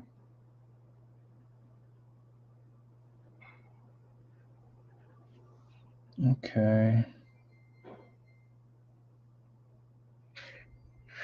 Yeah, I could start working more on this big foreground head here, but I think my hand wants to start going over to the right too much and it's out of the camera view. So I can try to do some lines here, but I'm not sure how much you're going to be able to, because I'll get all up in my head and I'll have to keep remembering to move it over to the left.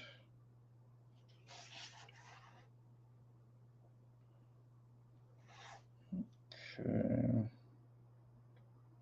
Well, I'm going to check out the stream, but first, where's my cap at? I gotta find my cap.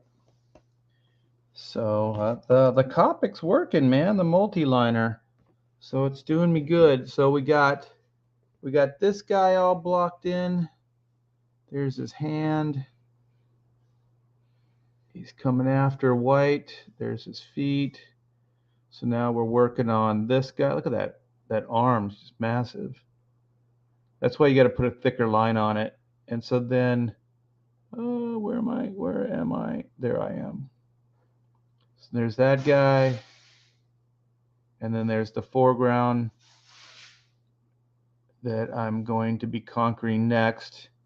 So then that's kind of the whole robot framing idea around the left hand and bottom of the cover. So yeah, let's go and see what you guys are talking about. Also, I need a hit of water. I need a hit of water.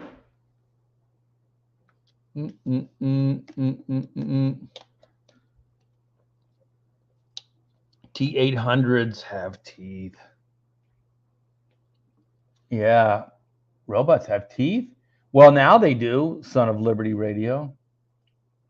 They sure as hell do.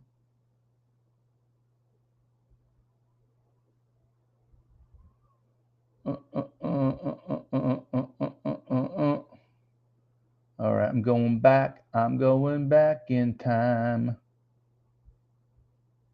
Art's the best tracer in the business. You got that right. All right. We're going back where I was changing the camera over. Yes.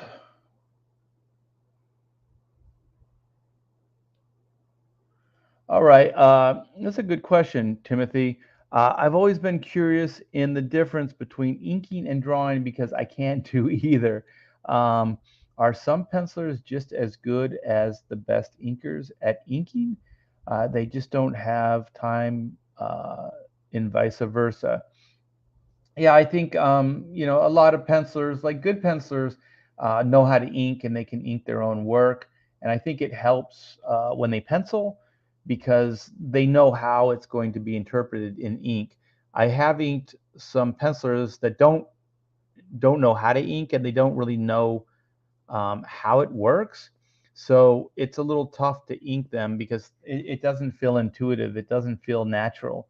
It feels weird and artificial, so they're a little tougher to ink. And I would say really the main reason uh, pencilers don't ink themselves is, one, they might not be good at it. They can do it, but they might not be good at it. And two, just deadline wise, it just, you can't get things done. You have to kind of compartmentalize and do it as an assembly line, and that's how you can get these books out every month. So Yeah, and penciling is more of a process. So writing and penciling is more of a process. So it's writing, rewriting, writing, rewriting, and then drawing is, drawing, erasing, drawing, erasing. Inking is more of a performance. It's more of like you're in the moment. Whatever line you throw down, that's the performance. That's what stays. So you're more in the moment with inking. It's not so much a process as it is just kind of, a performance. All right. Okay. Ba, ba, ba, ba, ba, ba, ba. Robots with teeth. Okay, I got that. I was getting an Ultron vibe. Yeah, yeah, yeah, definitely. What is this? Anthro-Considious fowl? That's cool. Also, before that happened, her boyfriend was yelling, "What? Taking on guys on the internet. You guys got something going on here. That has nothing to do with T800s and having teeth."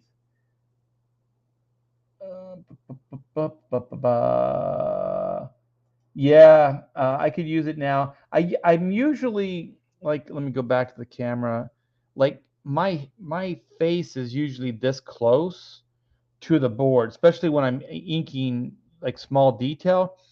But with the camera is like right here. So it's kind of where my eyesight would be because I have it over kind of almost in front of me. So yeah, it's a little tough to get in there. I'll figure it out. Like when I go back to inking this thing, since I know that the right hand side does not work at all, I'll set it up better on the left hand side so you can see it better. This is really tedious but captivating at the same time. That's hilarious. That's how I feel. Um, yeah, it connects like a zombie mandible. Yeah, that is cool. Admiral Wackass, you are onto something. We have is that Lala Papa? Lala Papa, Hell CG, Hell Room, Hell Host, RT Bear, yeah, yeah. Ooh, people like you. La La Land. What is this? Art's got some serious booger hooks. Oh, my nails. Yeah, I haven't clipped them, and they're all dirty because I was doing yard work and stuff. Yup, yup, yup. Okay, Danger Vanessa says I like that Art inks like he's about to defuse a bomb. Yeah, yeah. Cut this wire, move this over here, get those, wire cutters over there. Yeah. You show that hand who's boss. I shall. People like the Danger Vanessa. Oh, wow, that's a good question. About how long does it take until a beginner can master doing comics before moving on to doing monthly comic books? Man, it really depends on your level, your talent level. It depends on how much time you can put in, log in before, you know.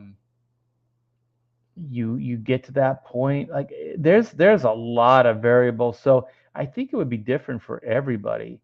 So I don't know if I can really answer that. Coke nails, oh my gosh. All right, so my nails stink out loud. Comic book Bob, yes. Black and White 2, Man versus Machine, back it today. Oh, Bob's going to heckle me about a quill again. I know it. I had to dip out for a bit. Did you explain why you're using multi-liners instead of brush or quill? I knew it. I knew it. Uh, because this paper is giving me a hard time and it's bleeding.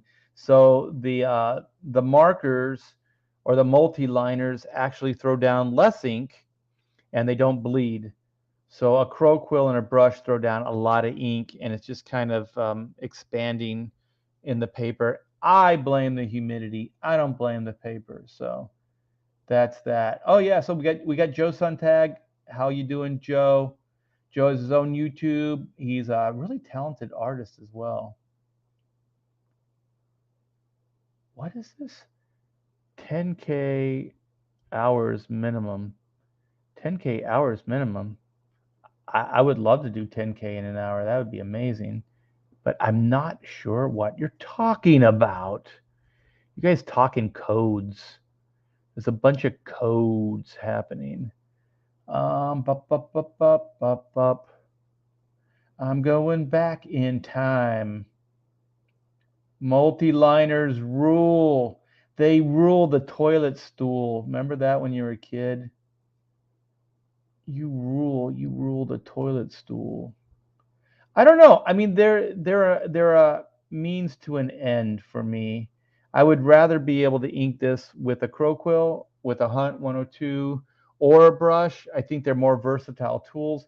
But the paper being what it is, I really don't have much of a choice. So it is what it is, as they say, as the kids say. Uh, what paper is it on? I don't know if you can see it, but it's on like my old 90s image paper, image comics, illustration quality paper. This is really, really good paper. That's why I blame the humidity. So I am going to look into a dehumidifier and see what happens there. Oh, no problem, Joe. Anytime, man. Anytime. Joe is a good guy. I just met him a few weeks ago. I went on his show and we had a great time. We hit it off. We ended up like talking. Like sometimes you guys, I don't know if you know this, but sometimes after the show you just hang out. And Joe and I were just like talking for an hour or so. It was fun.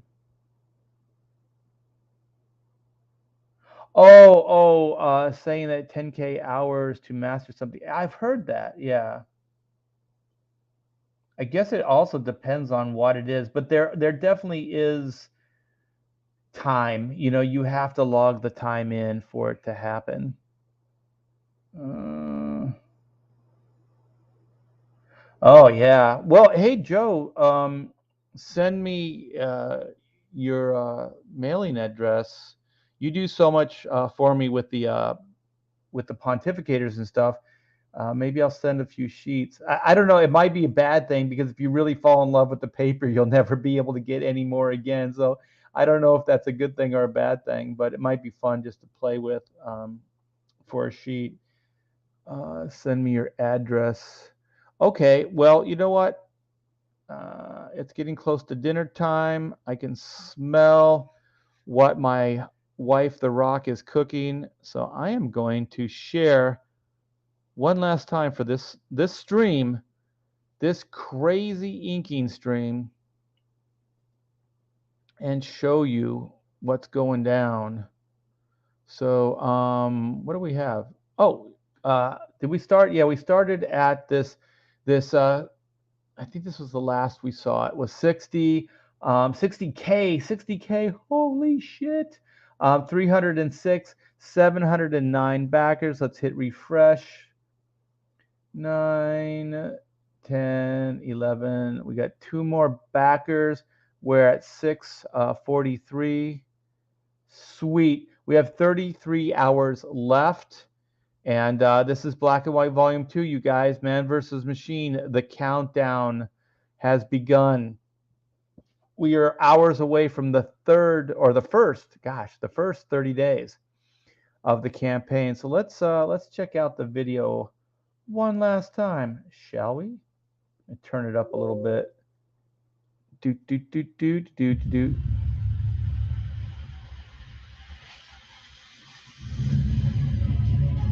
From RT there comes the exciting conclusion to the Black and White origin saga. 60 pages of pulse-pounding action.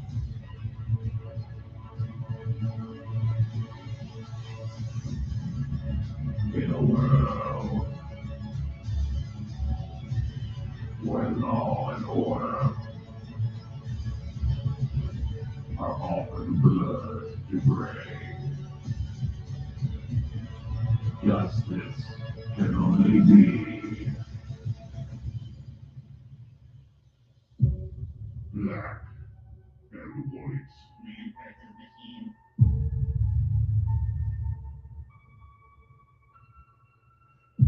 Back us now. Only on Indiegogo. Yes, so you guys, this is the reason for the season. Black and White Volume 2, Man versus Machine. The link is in the description. Please come by, back it. If you've already backed it or you're waiting to see what is coming down the line, if you could share it out. Share it out with your people that follow you and any other like comic book outlets. I do appreciate it. This is all guerrilla marketing, and we have the Inco T-shirt that's new, and you can get that as an add-on. And we have the Joe Bennett Volume 2 variant cover, and that is new, and you can get that as an add-on as well. And don't forget, you guys, we have the digital, or not digital, the original layout pages for $40 that you can get in this tier, or you can get that as an add-on. And here it is. Here's the Joe Bennett cover. There's the pencils that are being inked right now. So thanks, you guys. I do appreciate it. Let's go back. Um, you're very much welcome. Thank you, Art and Aunt Pam. I do appreciate it, man. This is definitely a family affair. Hell, the F and Diaz brothers, indeedy do. Oh, let's see. Comic Book Bob says Richard Friend said he actually found some good paper in the weirdest places. He said the poster board they sell in stores like Walmart actually is good too, on the dull side. Um, yeah, but I found that stuff. I guess it depends, but I have inked on that stuff, believe it or not, and it is it will bleed. It'll bleed a little bit.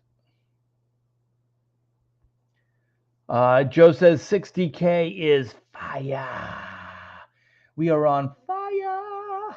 Uh-huh. Indeed. Okay. So I guess we can go out with a Diaz brother, Lost Pages, the silhouette on Indiegogo. They launched it today. So that's the Lost Pages 2 Electric Boogaloo. All right, man. Well, you guys have a wonderful, wonderful Friday night, and I will do the same. I do believe I'm going to be on Charlie's London's YouTube later tonight. I'm not sure what time, but she may have posted up on Twitter, so check that out. And we're going to be talking. She just got married, so we're probably going to be talking about that and some more black and white stuff. So here you go. One last shot. This thing is coming together. Keep blocking it out. Keep moving along. And we'll have inks done soon. And we'll have Kyle Ritter coming in and doing some color work. So thanks again, guys. Enjoy your evening. Take care.